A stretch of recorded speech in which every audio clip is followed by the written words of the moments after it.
Hello everyone, welcome to the जमनी classes. तो इस वीडियो हम लोग क्वेश्चन नंबर 2 को देखेंगे। Choose the correct choice in the flowing and justify.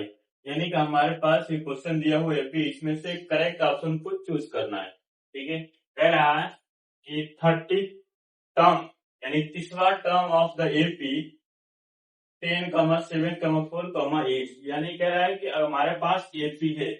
AP जो है 10,7,4 है, उसका 30वां यानी कि 30 टर्म कौन सा होगा इस ऑप्शन में से, इसको सही करिए। हम लोग पहले लिखते हैं, सॉल्यूशन के लिए लिखेंगे।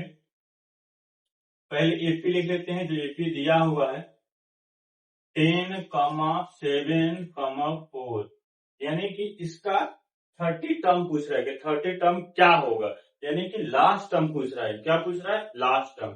तो हम देखते हैं पहले क्या दिया हुआ है। गिवन पहले लिख लेते हैं, गिवन क्या दिया हुआ है।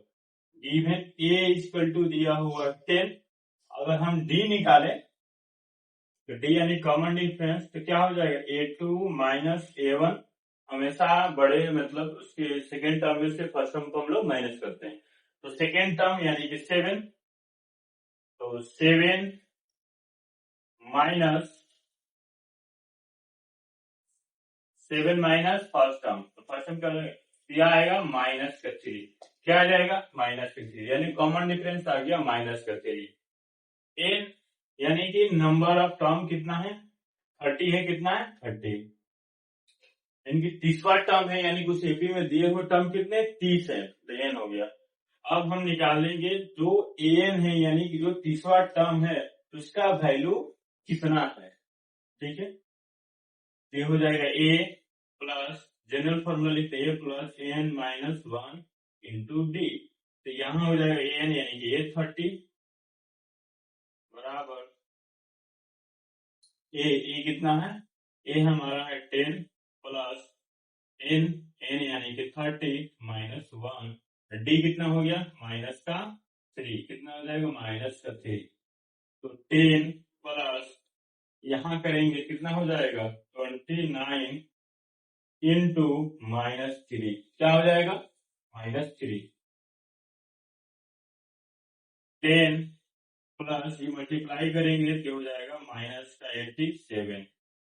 तो यहां करेंगे, आगे बढ़ते हैं, तो ये हो जाएगा 10, ये ब्रैकेट ओपन करेंगे तो माइनस 87 हो जाएगा।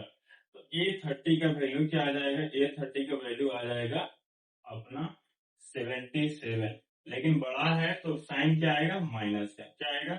माइनस का। तो A30 यानी कि जो इस एपी का 30वां टर्म है, उसका वैल्यू कितना है? माइनस का 77। तो करेक्ट ऑप्शन क्या हो जाएगा? सी। क्या हो जाएगा? सी। हम लोग इसी का सेकेंड क्वेश्चन देखते हैं। चलिए देखते हैं क्वेश्चन सेकेंड, ये 2 का सेकेंड ही है। पहला 11th term of the AP, यानी 11वां टर्म एपी क्या होगा, यही एपी हमारे पास दिया हुआ है। सेम क्वेश्चन है, पिछले वाले क्वेश्चन में A30 पूछा था, यहाँ A11 पूछा है, यानी कि जो 11th टर्म है वो पूछा हुआ है। पिछले वाले में A30 पूछा था। लिखते हैं हमारे पास एपी क्या है। एपी हो जाएगा -3, -1/2, ठीक है। लिखते हैं गिवन में क्या दिया हुआ है। गिवन यानी कि ए क्या है? फर्स्ट टर्म की वैल्यू कितना है? -3। अब हम निकालेंगे डी, कॉमन डिफरेंस। ये हो जाएगा A2 माइनस A1। तो A2 यानी कि माइनस का 1/2 और माइनस का 3। तो क्या हो जाएगा? ये -1/2, ये हो जाएगा माइनस माइनस क्या हो जाएगा? +3। एलसीएम लेंगे तो क्या हो जाएगा? 2। ये हो जाएगा माइनस का 1, ये हो जाएगा प्लस का 6। तो हमारा डी आएगा कॉमन डिफरेंस, प्लस का माइनस होगा तो बड़ा साइन क्या है? 6 है। तो डी कितना आ गया? 5/2। एन तो वही सेम चीज है, 11th दिया हुआ है। अब हम लिखते हैं फॉर्मूला। वी नो दैट, हम लोग जानते हैं, वी नो दैट एन बराबर फॉर्मूला होता है A plus N minus 1 into D. ठीक, ए एन मतलब 11। उस एपी में कितने टर्म है? 11 टर्म है। 11 टर्म ही पूछा है कि क्या उसका वैल्यू होगा ए। तो ए का वैल्यू क्या है? -3 है, प्लस एन मतलब 11, फिर क्या रख देंगे? 11। तो यहाँ लिख लेते हैं कि n का वैल्यू 11 लिया। ठीक, 11 माइनस 1 इंटू डी, डी कितना आया 5/2 आया, क्या आया 5/2। ठीक, ये हो जाएगा -3 प्लस इसमें माइनस करेंगे तो 10 हो जाएगा और ये हो जाएगा 5/2।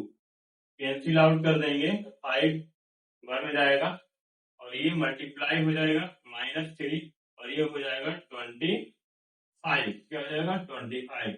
रिजल्ट क्या मिलेगा हमें 22 प्लस का मिलेगा। तो जो A11 है उसका वैल्यू यानी कि आंसर क्या आ जाएगा 22, यानी कि जो एपी है इस एपी का 11 टर्म का वैल्यू क्या है 22 है। तो हमारा आंसर क्या हो जाएगा ऑप्शन बी सही हो जाएगा। तो इस तरह हम लोग क्वेश्चन नंबर 2 को स्टेप बाय स्टेप कंप्लीट कर लिया है। अगर किसी भी स्टेप में कहीं भी डाउट होता है तो कमेंट जरूर करें। अगर वीडियो और का कंसेप्ट समझ में आता है तो दोस्तों के पास शेयर जरूर करें। मिलते हैं आपसे नेक्स्ट क्वेश्चन के नेक्स्ट वीडियो में, तो तक आप सभी को बहुत बहुत धन्यवाद।